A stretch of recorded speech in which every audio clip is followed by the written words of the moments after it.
مختلف صوبوں کے اندر بھی مختلف معنی لیے جا رہے ہیں، اپنی ضرورت کے اعتبار سے لیے جا رہے ہیں، مگر معیشت کو تو اثر پڑا نا، آپ کی روزگار کو تو اثر پڑا، گھر بیٹھ کر آپ کو وہ چیز پیسے تو نہیں مل سکتے جو آپ کو محنت مزدوری کے ساتھ آپ ہمیشہ کماتے رہے ہیں۔ تو لہٰذا اس کے اثرات کے اعتبار سے اس حکومت نے، عمران خان صاحب نے اس بات کا اہتمام کیا کہ یہ وہ کیفیت ہے کہ جس کے اندر ہمیں گاڑی بھی چلانی پڑے گی اور کبھی روکنا بھی پڑے گا، یعنی بریک اور ایکسیلریٹر پر پیر رکھنا پڑے گا حالات کے اعتبار سے۔ اور جب یہ محسوس ہو رہا تھا ان کی تقریر اور سٹیٹسٹکس کے اعتبار سے کہ 25 اپریل تک تقریباً 50,000 لوگ کورونا وائرس کے شکار ہوں گے، پتہ چلا کہ اپریل کی 14 اور 13 کو، یعنی آج کے دن اور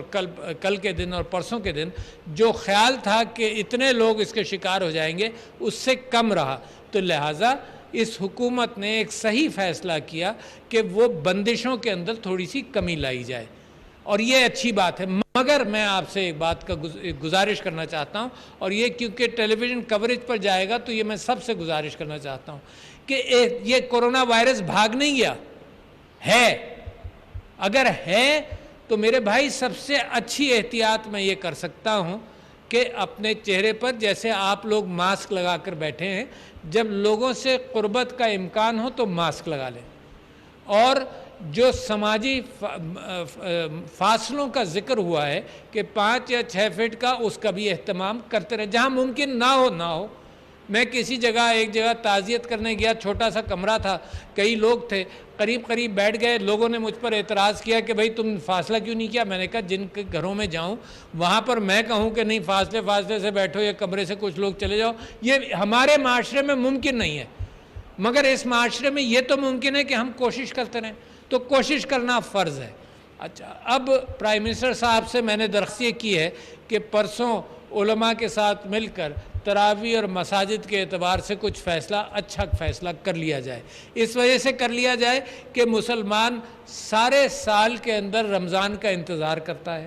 اپنی خیرات اور زکوٰۃ کے اندر مسجد اس کا ایک بنیادی حصہ ہے، اپنی آبادی کے اندر کار خیر کے حوالے سے مسجد ایک بنیادی حصہ ہے۔ تو ایسا نہ ہو کہ زکوٰۃ اور کار خیر کا سسٹم جو گلی گلی آباد رہا ہے، صدیوں سے آباد رہا ہے، اس سسٹم کی خرابی کی طرف بھی معاملہ جائے۔ تو لہٰذا میں اپیل بھی کرنا چاہتا ہوں ٹیلی ویژن کے ذریعے بھی کہ جو لوگ زکوٰۃ اور خیرات کا اہتمام مساجد کے ساتھ اور مدارس کے ساتھ کرتے تھے وہ جاری رکھیں، یہ تکلیف نہ ہونے دیں، ایک بات۔ دوسری بات یہ کہ اگر فرض کیجئے پرسوں انشاءاللہ پرائم منسٹر صاحب اور علماء بیٹھ کر پکا فیصلہ کریں گے کہ کیا کیا جائے اور تراویح کی کچھ چھوٹ دینے کا امکان ہے، تو اگر چھوٹ ہے تو اس کے اندر بھی میرے بھائیوں خیال رکھو، میں نے آپ سے کہا کہ ماسک لگاؤ۔ دوسری بات میں یہ کہہ رہا ہوں کہ یہ جو وائرس ہے یہ ناک اور منہ کے ذریعے جاتا ہے، تو میرے ہاتھ کے اندر اگر یہاں سے کوئی چیز لگ گئی اور میں نے اپنے چہرے کو ہاتھ لگایا تو اس کے ساتھ ساتھ یہیں سے معاملہ گڑبڑ ہوگا، تو اور چیزوں کے اوپر وائرس ہوگا بہت، تو لہٰذا کچھ ہوا میں چلے گا، ہوا میں چلنے کے اعتبار سے آپ نے ماسک پہن لیا، کچھ احتیاط ہو گئی کہ ہوا میں میری گفتگو سے جو جا رہا ہے، جو قطرے ہوا میں اڑتے ہیں وہ 5-6 فٹ تک جا سکتے ہیں، مگر چیزوں پر تو گر گئی میری گفتگو کے اعتبار سے اگر وائرس ہے، تو لہٰذا ہاتھ چہرے پر نہ لگے، اور ہاتھ کو بار بار، یعنی گھنٹے میں 1 مرتبہ یا کہیں سے باہر سے آئیں گھر پر تو ہاتھ کو دھو لیں، سب سے سستی چیز ہے صابن سے دھو لیں، اور طہارت کے اعتبار سے، وضو کے اعتبار سے مسلمان تو ہمیشہ ہی ہاتھ دھوتا تھا، حضور اکرم صلی اللہ علیہ وسلم کی سنت تھی کہ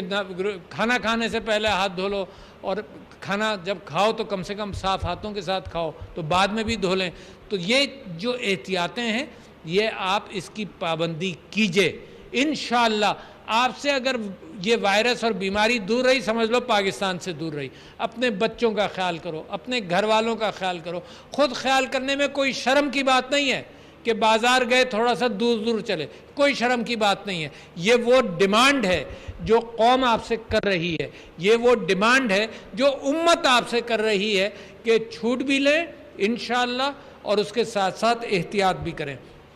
میں یہ سمجھتا ہوں کہ میں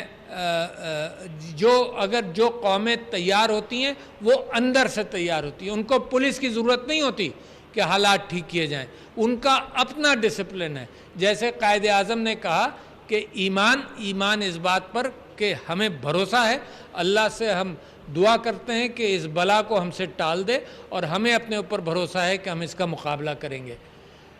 اتحاد ہو کہ ہم کیا کرنا چاہتے ہیں, اور پھر ڈسپلن ہو. ڈسپلن جس کی بات میں آپ سے کر رہا تھا کہ خود ہم احتیاط کر لیں تو یہ معاملہ ہم اس کا مقابلہ کر سکتے ہیں. یہ قوم ساری آزمائشوں سے گزر کر انشاءاللہ یہ قوم وہ قوم ہے جو اپنا غلہ خود اگاتی ہے, اپنی پیٹ کا اہتمام خود کرتی ہے. یہ وہ قوم ہے جو محنت سے گریز نہیں کرے گی, اور یہ وہ قوم ہے جو آزمائشوں سے نکھر کر ایک بہت ہیرے کی طرح تراش دیا گیا ہے اس کو. اور اس کرونا وائرس سے جیسے ہی نکلیں گے تو انشاءاللہ پاکستان کی ترقی اور پاکستان کی خوشحالی کے حوالے سے یہ قوم جو کام کر سکتی ہے وہ دنیا کی قومیں نہیں کر سکتی. آپ نے سنا ہوگا کہ جرمنی تباہ ہو گیا اور جاپان تباہ ہو گیا. ان کے پاس ذخائر کوئی نہیں تھے, کوئی تیل زمین سے نہیں نکل رہا تھا, مگر لوگ محنتی تھے, لوگوں نے بھروسہ کیا اپنے اوپر, اور لوگوں نے محنت کر کے ان ممالک کو چند سالوں کے اندر اس تباہی سے نکال دیا. تو پاکستان کی قوم کو اللہ میاں نے تراش دیا ہے,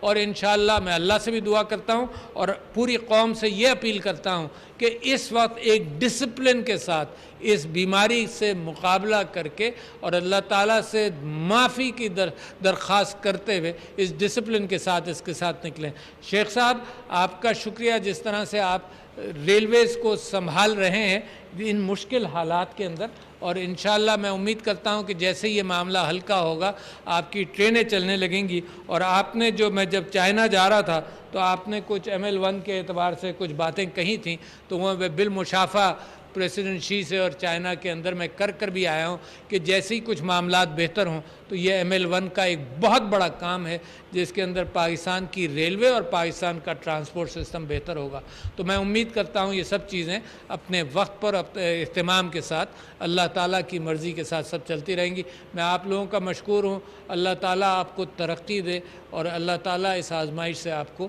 آسانی سے نکال دے. بہت شکریہ. السلام علیکم.